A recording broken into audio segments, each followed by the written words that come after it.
Kita ke top topik yang pertama, berbeda opini. Hakim Andi Saputra menyampaikan dissenting opinion bahwa Nadiem tidak terbukti bersalah dalam dakwaan primer maupun subsidiar dalam kasus korupsi pengadaan laptop berbasis Chromebook.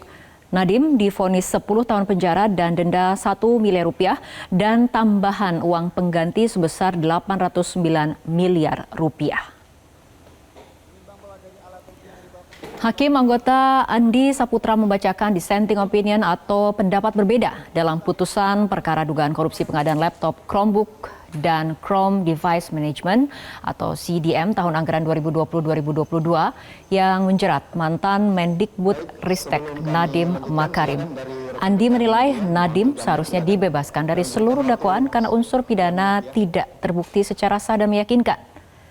Meski begitu, Majelis Hakim pada akhirnya tetap menyatakan Nadiem bersalah dan dihukum dengan pidana penjara selama 10 tahun. Dalam amar putusannya, Majelis Hakim menyebut Nadiem terbukti melakukan tindak pidana korupsi secara bersama-sama sesuai dakwaan jaksa. Selain pidana penjara, Majelis Hakim juga menjatuhkan pidana denda sebesar 1 miliar rupiah dengan ketentuan apabila tidak dibayar maka diganti dengan pidana kurungan selama 190 hari. Majelis Hakim juga menjatuhkan pidana tambahan kepada Nadiem berupa kewajiban membayar uang pengganti sebesar 809 miliar rupiah.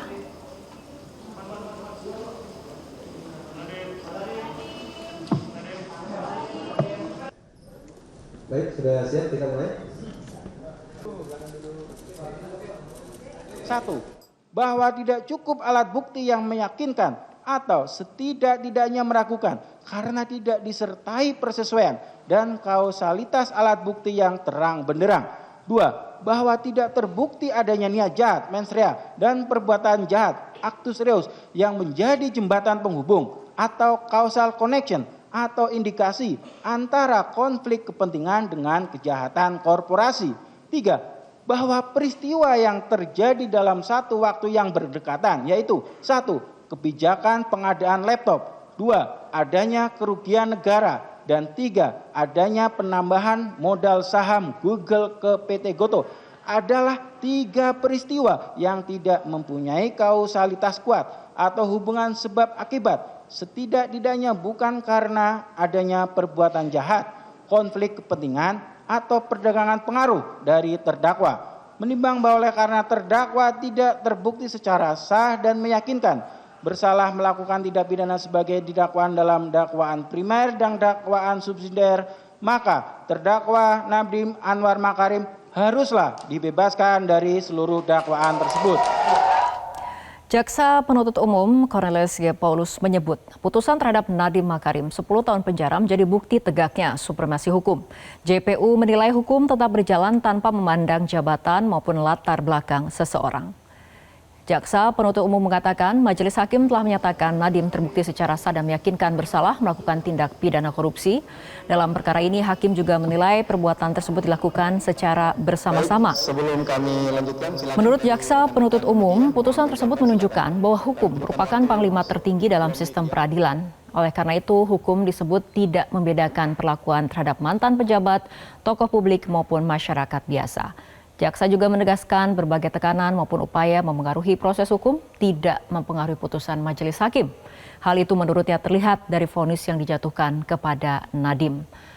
Dalam amar putusannya, Majelis Hakim menjatuhkan pidana penjara selama 10 tahun kepada Nadiem. Selain itu, Hakim juga menghukum Nadiem membayar uang pengganti sebesar 809 miliar rupiah. Baik ya, setelah ini 2025 bahwa secara bersama-sama ini adalah Nadiem sebagai pelaku utama dalam tindak pidana ini yang dilakukan secara bersama-sama.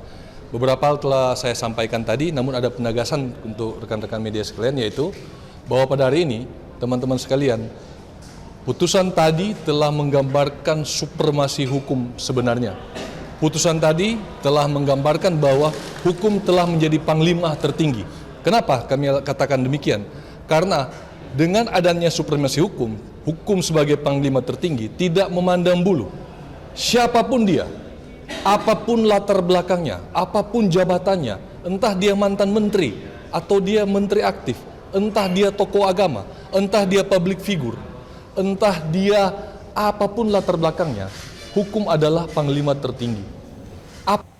Nadiem Makarim mengaku tidak punya uang 809 miliar rupiah sebagai uang pengganti sebagai pidana tambahan selain putusan penjara 10 tahun.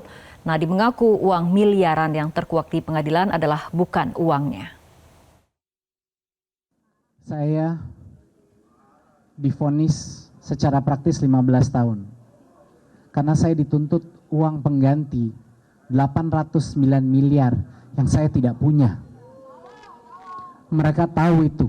Dari laporan hasil kekayaan saya di akhir saya menjabat, saya tidak punya uang sebanyak itu dalam bentuk apapun. Itu artinya saya divonis 15 tahun.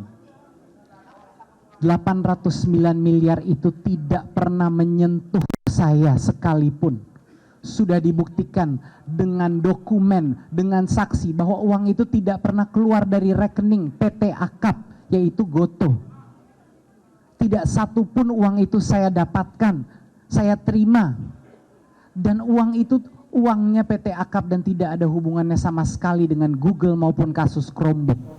Jelajahi cara baru mendapatkan informasi. Download Metro TV Extend sekarang.